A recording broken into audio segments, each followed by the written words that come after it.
Em 25 de janeiro de 32, aniversário de São Paulo, houve o primeiro movimento dos paulistas contra Getúlio Vargas. Em 23 de maio, 4 estudantes tentaram invadir a sede do partido do governo. E houve uma verdadeira chacina. Esses 4 estudantes foram mortos. Eu pediria para levantar a mão quem é paulista aqui, nascido em São Paulo. Muito bem. Eu quero pedir aos senhores que nasceram em São Paulo, e eu quero pedir ao patrão Mauro, que é presidente do MTG, que não se esqueça disso aqui, a data de 9 de julho. 9 de julho é a data máxima do civismo paulista. E eu quero dar uma grande importância por isso, de demonstração de civismo. Mário Covas, por decreto, determinou que o dia 9 de julho fosse a data máxima do civismo paulista. A imprensa correu, e jornal de grande circulação: São Paulo comemora sua data máxima, uma derrota. A Inconfidência Mineira não foi uma derrota? Os inconfidentes reagiram. Tiradentes foi enforcado. Os outros inconfidentes foram para o ostracismo, porque não tiveram a coragem, a ética que teve Tiradentes dizer: eu fiz. Os outros negaram. Se pegar a independência da Bahia, foi uma grande derrota, porque ela só ocorreu no ano seguinte, mas criou a primeira mártir, a Madre Teresa, Joana Teresa, se não me engano. Honório Lemos não foi derrotado? A Guerra dos Farrapos não foi uma derrota? Foi tudo derrota, tem um lado e um outro. Então, aqui, além destes 35, tem estes heróis: Martins, Miragaia, Drauzio e Camargo. Estes heróis paulistas lutavam por um ideal, perderam, deram seu sangue, deram sua vida, mas a Constituição veio. Depois foi aprovada a Constituição. Então, cabe a nós, como centro de civismo, como centro de tradição, e a tradição paulista está no nosso sangue, porque aqui estamos. São Paulo nos recebeu de braços abertos, fundamos o nosso CTG, temos a congregação do MTG e estamos aqui, em território paulista, desenvolvendo a nossa cultura. Nada mais justo que nós façamos um movimento no dia 9 de julho, dentro dos CTGs, para homenagear MMDC, Martins, Miragaia, Drauzio e Camargo. Heróis que tombaram em nome de um ideal, ideal constitucionalista.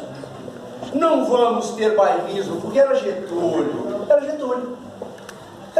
tudo bem. Fez um grande trabalho como presidente da República, criando leis trabalhistas. Mas foi ditador. Então, minha homenagem, vocês, primeiro peão, Eric e Lore, vocês têm que levantar essa bandeira. A bandeira do civismo paulista, que é tão importante quanto o 20 de setembro para nós. Então, estão aqui os heróis paulistas: Mário Martins de Almeida, Euclides Miragaia, Drauzio Marcondes de Souza, Antônio Camargo de Almeida. Não esqueçam esse nome. Não esqueçam a importância dessa data, que aqui em São Paulo ela vale tanto quanto o 20 de setembro do Rio Grande do Sul.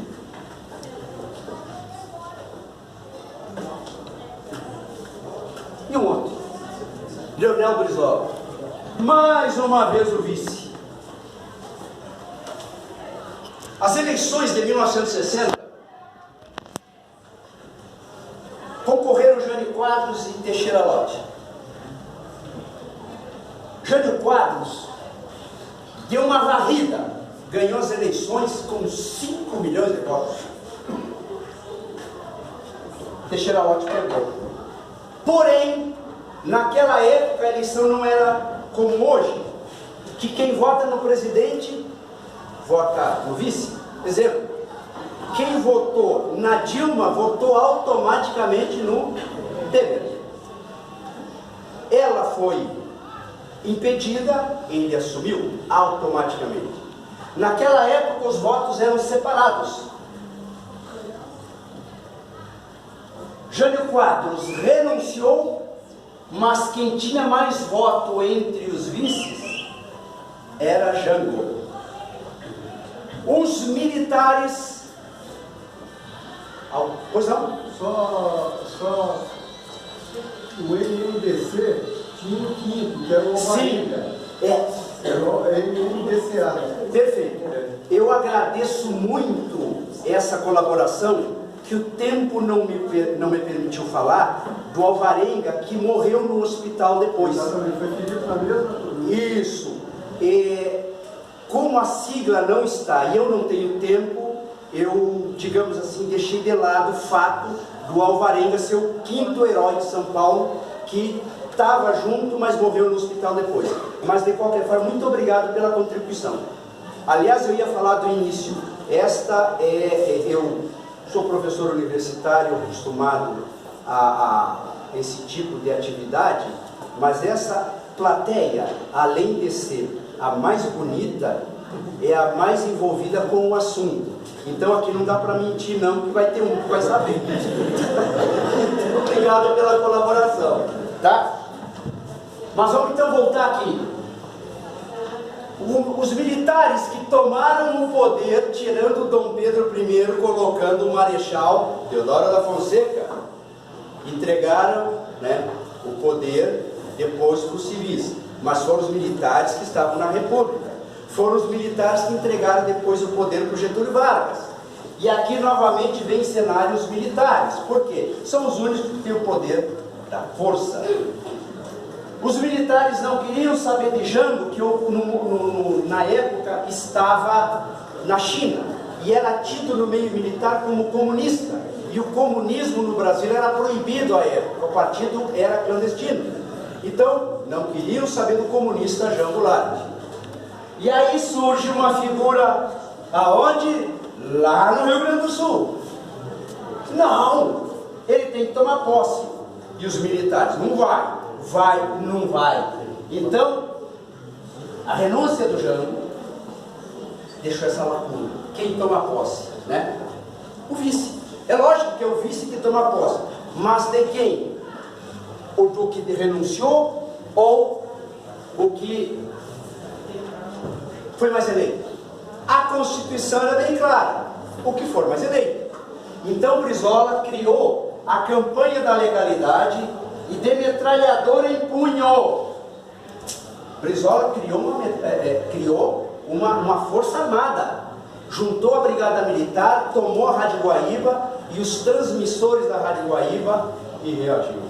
Não, vai tomar posse. E o bicho pega.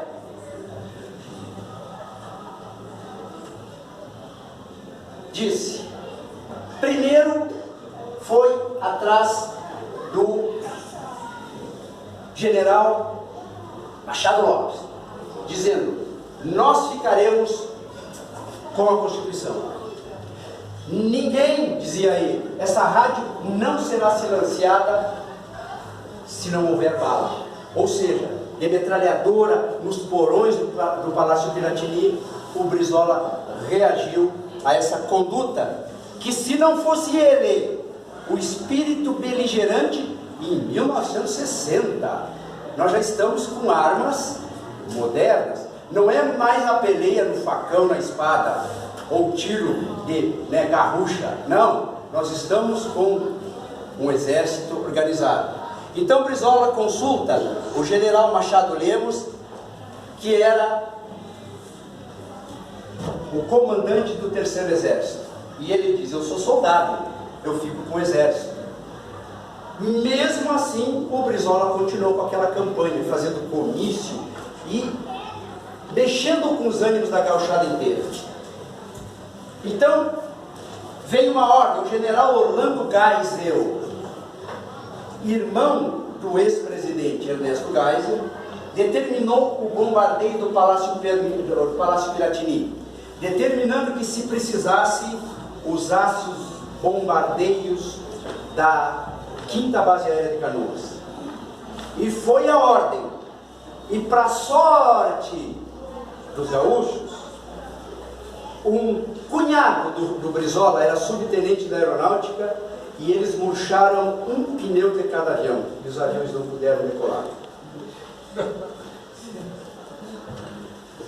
Então, vem uma ordem para que o próprio comandante do Terceiro Exército intervisse no Rio Grande do Sul.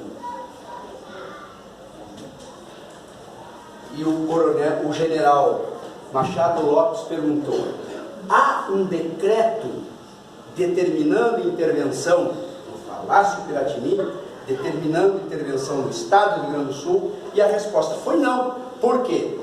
Porque quem estava na presidência era Ranieri Brasília, presidente do Congresso Nacional, da Câmara dos Deputados, que não tinha assinado decreto nenhum. E uma resposta extremamente interessante, disse o general: eu sou general, eu não sou capitão do mato.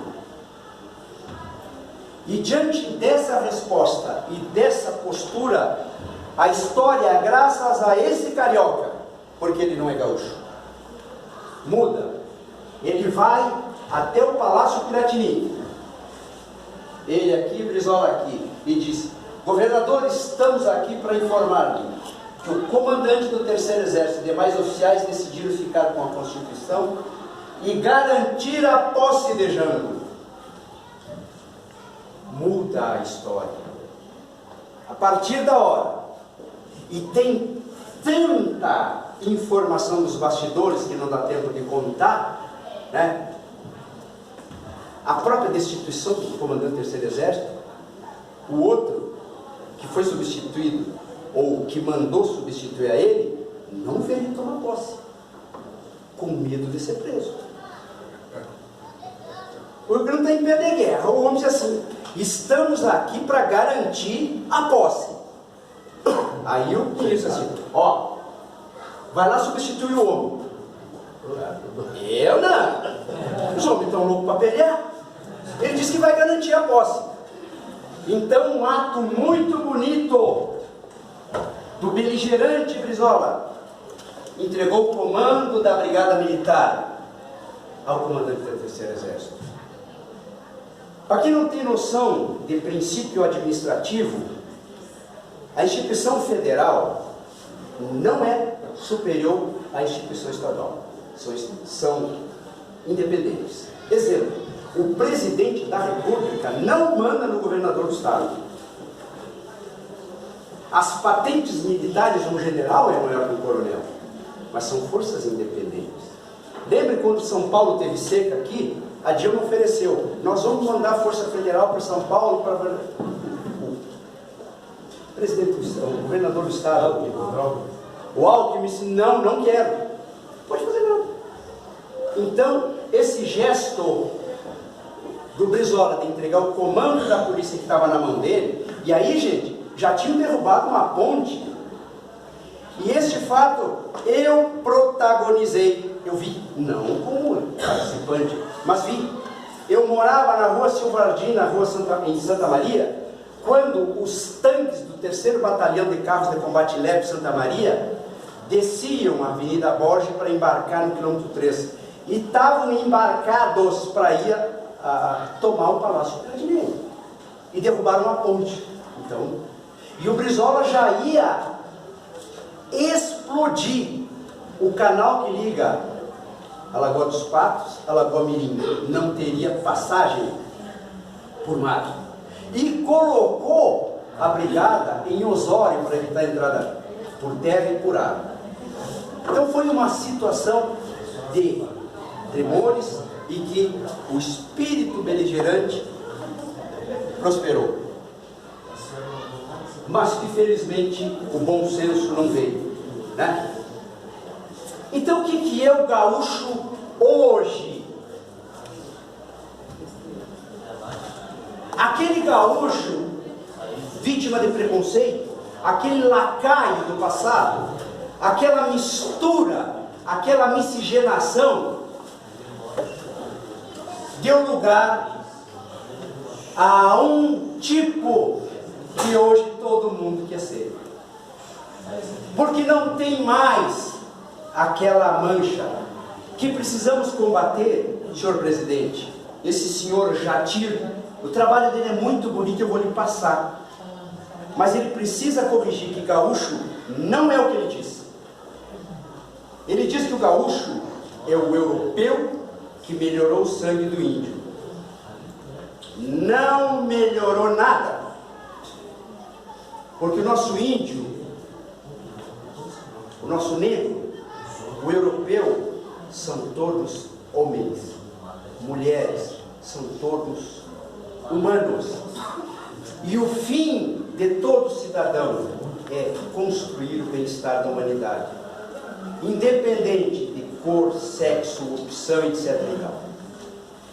Então o gaúcho hoje, primeiro, julgo que é este aqui, é o jovem que está vindo aqui, que precisa ser educado dentro de uma ótica livre de preconceito que está lá na Constituição Federal, um dos seus primeiros artigos. É o estancieiro, o aristocrata. E esta foto aqui, eu fiz questão de colocar. Alguém conhece esse cidadão aqui?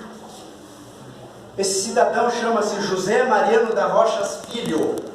Mariano da Rocha comprou 195 hectares, está aqui a área. Mesmo assim o MEC não queria. Então, no momento de uma certa habilidade de Mariano da Rocha, entregou o decreto de criação da Universidade de Goiânia, que é uma capital, e colocou a de Santa Maria junto. E cria-se a primeira universidade. Depois, agora, nós temos aí, sei lá quantas universidades. Também é gaúcho, ou gaúcho, aprenda. A família, o ginete, o bailarino, o artista. Mas e quem é a gaúcha, ou quem foi a gaúcha? A gaúcha foi a China. A China é que formou o gaúcho. Agora, o que é a China? É a mesma mistura do gaúcho. E que por ser livre, por não ter freio, era considerada a China por algum tempo com o termo pejorativo. Hoje já se fala carinhosamente da prenda como minha chinoca. Algumas também rebeldes ainda. Então, nós temos hoje o gaúcho miscigenado, que saiu das fronteiras do Rio Grande do Sul, está lá em Nova York, está lá em Portugal, está lá em Osaka, no Japão, está no Brasil inteiro, levando no peito, não, principalmente aqui. Aqui nós estamos, não é isso? Também é gaúcho o peão, o campeiro, o tropeiro, o esquilador, o assador. A prenda campeira, esse é um desfile em Marília, no dia do aniversário da cidade, que no tempo do nosso CTG, quando era a gente, nós estamos aqui abatido, que nem cachorro abichado na orelha.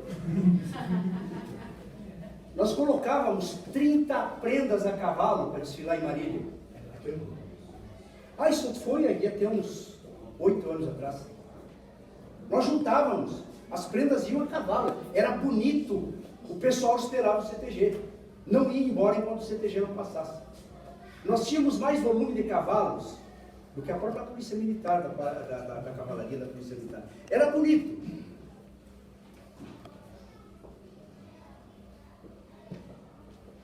Até o patrão pegava a bandeira do Rio Grande e se atracava assim. Gente! 8 anos, né? É. Eu tive a petulância, a arrogância, a falta de modéstia de criar um conceito de gaúcho. Gaúcho é um estado de espírito. É a disposição da alma para a prática das atividades artísticas, culturais, cívicas e campeiras do sul do Brasil. Por que do sul do Brasil? Porque lá nasceram as atividades agropastoris. E agora a gauchada está levando isso lá para o Mato Grosso do Sul, para Goiás, para Roraima, para o Planalto Central e para o Rio de Janeiro. Patrão e demais tradicionalistas. Eu não sei se sou tradicionalista, mas como senhores eu sei que sou gaúcho. E na condição de gaúcho como um estado de espírito, como a disposição da alma na prática das atividades que formaram esse ser, que antes era pejorativo, e um ser que se orgulha das suas origens, eu agradeço a gentileza de ter essa oportunidade de trazer o que foi pesquisado de uma pesquisa séria. E invoco aos meninos que aí vêm, ao Eric e à Lore, primeiro e primeira prenda respectivamente, que levantem essa bandeira e não deixem cair. Mas que não sejam teóricos, pratiquem. Façam esse exercício. Não vamos ler gauchismo só, vamos exercer. Eu e o Iaro, finado Iaro, saudoso, estávamos em Triunfo para participar do concurso que estava pelo Nacional. E eu fui convidado pelo primeiro peão do Rio Grande do Sul a entregar a faca. Entreguei a faca para ele. A despeito de ser uma atividade esportiva campeira, mas entreguei. E como o tempo estava chuvoso, tinha lonas, como tem ali, aquelas tendas. Então colocaram tenda para a gente ficar protegido da chuva. Ele mandou tirar o chapéu. Eu perguntei por quê? Se não se usa chapéu em recinto coberto. Me deu vontade de dizer, meu amigo, essa escola que você está entrando, eu fui expulso faz tempo. Não é bem assim. Não é recinto coberto. É recinto fechado e ambiente familiar e ambiente social. Aí sim só é permitido cobertura para prenda. Ao peão, tira-se. Mas no campo, porque tem uma lona, isso é teoria, que não pode acontecer. De resto, meu patrão, muito obrigado a senhores e senhoras por essa atenção que eu vejo, né? Essa fidalguia própria do gaúcho. Não tem palavras que agradeçam, de modo que eu fico devedor eterno de tamanha gentileza. Muito obrigado.